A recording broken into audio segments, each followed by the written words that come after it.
Hi, I'm Jeff Holland with Bollinger Motors, and I'm here to show you the new Bollinger B1. It's an all-electric, it's in fact the world's first all-electric sport utility truck is what we're calling it. You can see it's a very utilitarian type truck.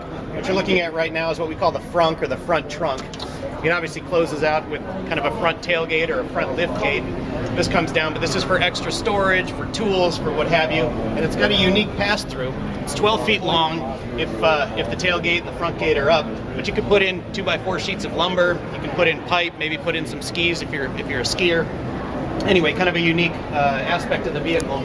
Around the side here, we've got a couple radiator ports, and those are for cooling some of the internal components here up front, not the batteries. The batteries have their own cooling and heating system to them, but it's kind of a unique looking from a design standpoint.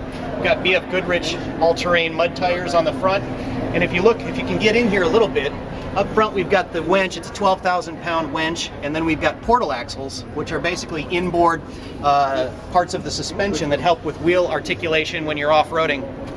We've also got hydropneumatic suspension, and those are kind of like airbags, so you can raise and lower the suspension. And if you see some of the videos we've done, it goes between a 10-inch ride height.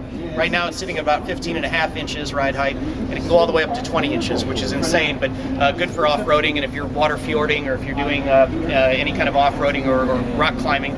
Over on the sides, does car have to be steady to be able to lift it up and down, or? No, you can do it on the fly. Oh. It's articulated from the cabin with a couple knobs inside, and you can go up. In fact, you can change a tire if you wanted to by raising up without a jack. You can raise up the entire side of this, take the tire off, put a new tire on, lower it back down, and then you're off. That's pretty cool, I have to say. Charging comes via two different, we've got another one on the other side, but this is the Chatamo DC fast charge here.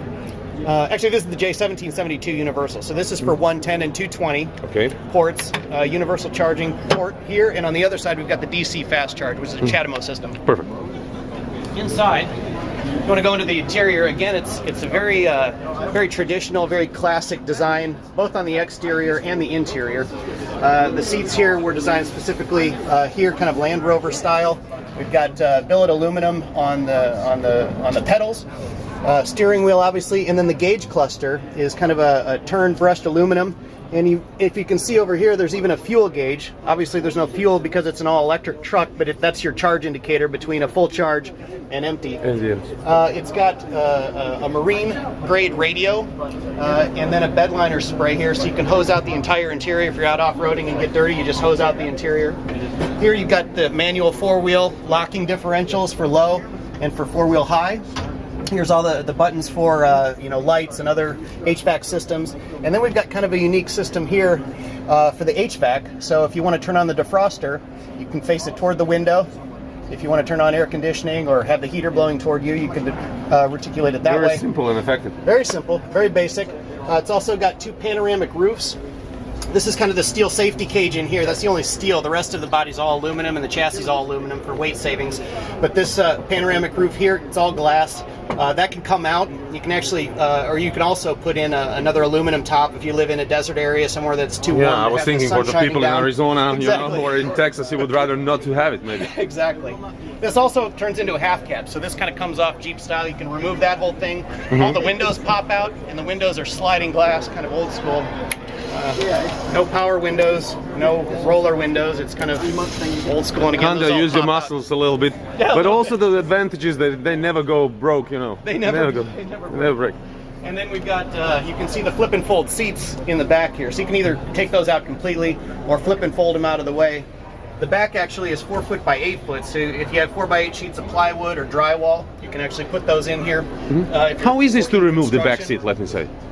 Very easy. There's clips you can kind of see on the bottom. There's clips on the side. There's pins that pull out. You just pull the pin out, remove the seat, and then clip it. Same. Then you have fantastic storage space. And fantastic storage space, yes. And we've got on the side here, if you come around this way, 110 volt power outlets. So if you're plugging in your power tools, you can kind of use the truck as a big battery, since it really is awesome. just a big If you're battery. doing a quick job somewhere on some house or something like that, you can plug in your power tools and or your phone or whatever. Obviously the rear tailgate, solid aluminum tow hooks, and that's basically the Bollinger B1.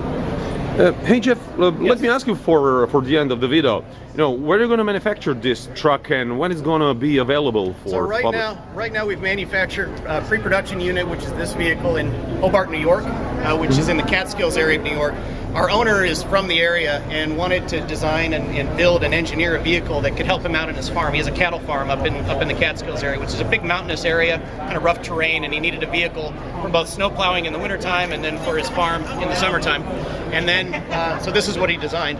And so it's built in Hobart, New York. Mass production will probably start somewhere outside of the Detroit area in 2018, with first deliveries in 2019 and 2020. Do you have any info maybe on the radius with one charge, with one full charge? Yeah, so the battery systems, we have two different battery packs. One's a 60 kilowatt pack, good for about 120 miles range, and then we have a 100 kilowatt hour pack that's good for about 200 miles range. Thank you.